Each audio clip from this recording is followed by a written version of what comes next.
Hey everyone, welcome back to my channel. This is kind of a surprise video and I thought it would be an interesting topic to cover, so I hope you enjoy it. So I've mentioned in a couple of my videos that I'm asexual, like strictly very asexual. The idea of sex and or someone seeing me in a sexual manner grosses me the fuck out and makes me very uncomfortable. I obviously don't mind if other people bang each other because, like, to be fair, if people didn't bang each other then humans would like eventually die out. Which, to be fair, wouldn't be the worst thing in the world. But anyway, so I obviously don't mind if other people do it, but it's not for me and I doubt it ever will be. So before we start, I want to start doing shoutouts at the beginning of videos so more people see them. First of all, thank you so much to Naru for making another Korra drawing and sending it to me. I really love seeing drawings of him, your art is always really good, and I cannot wait to talk about him on this channel. And just one more thing, a subscriber of mine made a Husker Dust video and it's absolutely amazing. His editing is top notch. I was honestly blown away by how good the quality was in this video. This one video has better quality than like literally every video I've ever made. His channel is seriously underrated. He reminds me a lot of Classy Reviews, who's another good commentary channel I used to watch back in the day. Also, just like Classy Reviews, he has fucking drip, so please go give this man your support. Wait a second. So yeah, according to the fan base, these two are madly in love with each other and want to break the bed or something.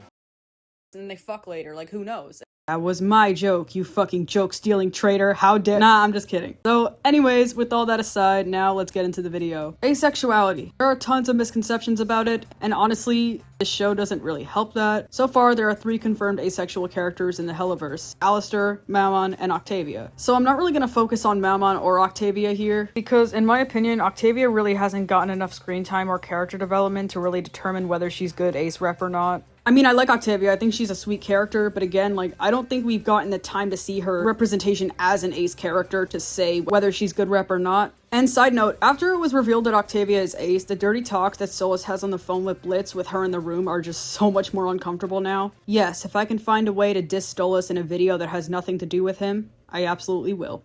Mammon and Alastor may be 2 completely different characters, but they do have some stuff in common. Well, for one, they're obviously both asexual, and they're both narcissists. And let me just say, like, as an ace person, I don't care if one asexual character happened to be a narcissist. Then it would be really stupid to claim that this is bad rep. Like, I really hate it when an LGBTQ character or another character that's part of a minority does something bad and then people say, "This is bad representation, you're painting this community in a negative light." Like, no, there is a difference between making an LGBTQ character a bad person to push your own bigoted narrative and making an LGBTQ character who just so happens to be a bad person. Yeah, fun fact, everyone could be an asshole. It's not just the evil cis straight white men of the world. Your gender, race, and sexuality doesn't determine who you are as a person. To make the claim that making minority characters bad guys or antagonists of some sort is automatically bad representation is fucking bullshit. Because by saying that, you're pretty much implying that only cis straight white people can be bad. And again, like I said, let me clarify, it's obviously a problem when an author uses harmful stereotypes and obviously wants to push a certain narrative to talk down against certain communities, but that is completely different from just making a character who is an antagonist who also happens to be a minority. No one except a fucking idiot would see, like, take Poochie from JoJo for example. Like, nobody would look at him and be like, yeah, those stupid black people, all of them are like this, evil and cruel and obsessed with mean, sexy vampires. Like, no, because Araki obviously isn't trying to push a narrative. Poochie is a black man, yes, but his character has nothing to do with stereotypes at all. And he's well written, so why does it matter that he's a villain? Just because he's a minority. So getting back on topic, as an ace person, I don't think Alastor and Mammon being narcissists who are also asexual is a problem in theory. I think the real problem is how Vivzy explains Alastor's sexuality. First of all, thank you so much to Curious Chatter for finding this moment in this live stream. I literally could not have made this video without it because I couldn't just be like, "Source, trust me, bro." So I genuinely appreciate it. You pretty much made this video happen, so thank you.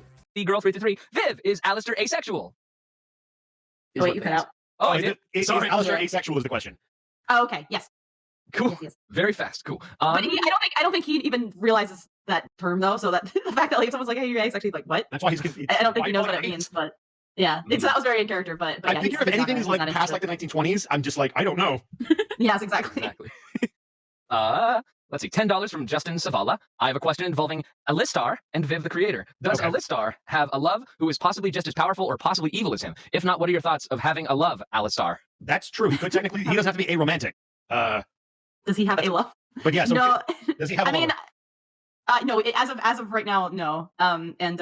It's hard to say because he kind of does. He's not like in love with himself, but he loves himself a lot, and I don't think anyone else can measure up to that. I don't know if anyone else like would ever be like someone he would deem on his level. I think that's the biggest thing, is that he doesn't really see many people as on his level.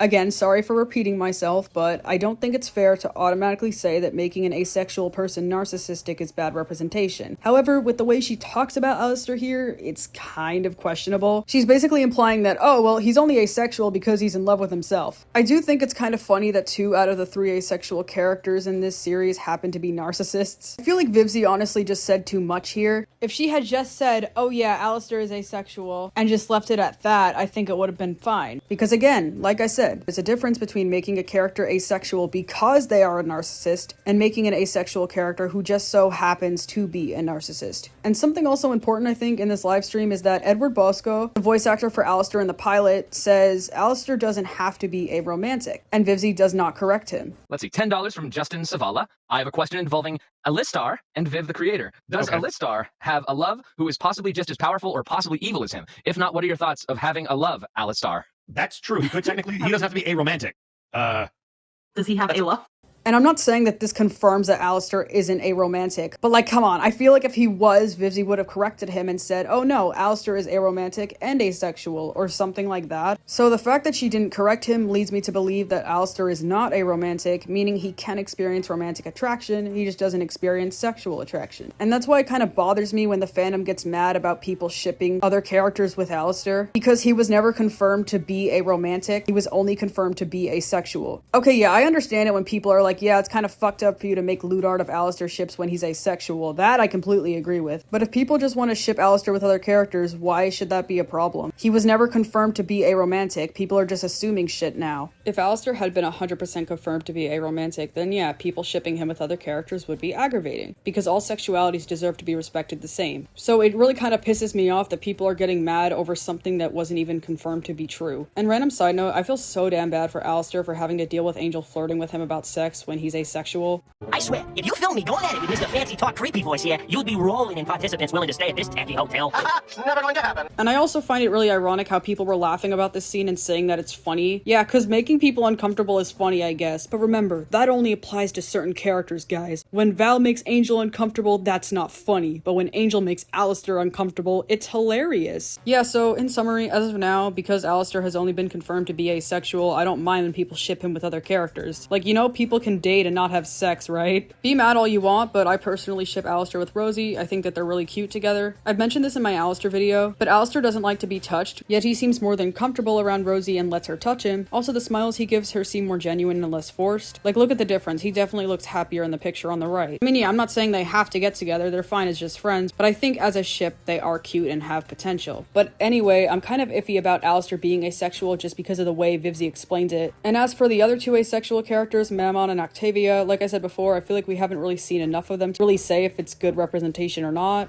Hey, so this is me recording the day after I started this video. I just want to let you guys know that I probably won't be able to record for at least a week. I just got my wisdom teeth removed and my mouth hurts like hell, and I'm just really fucking sore. I hope you guys understand. But anyway, thank you so much for watching, and I hope to see you in my next video.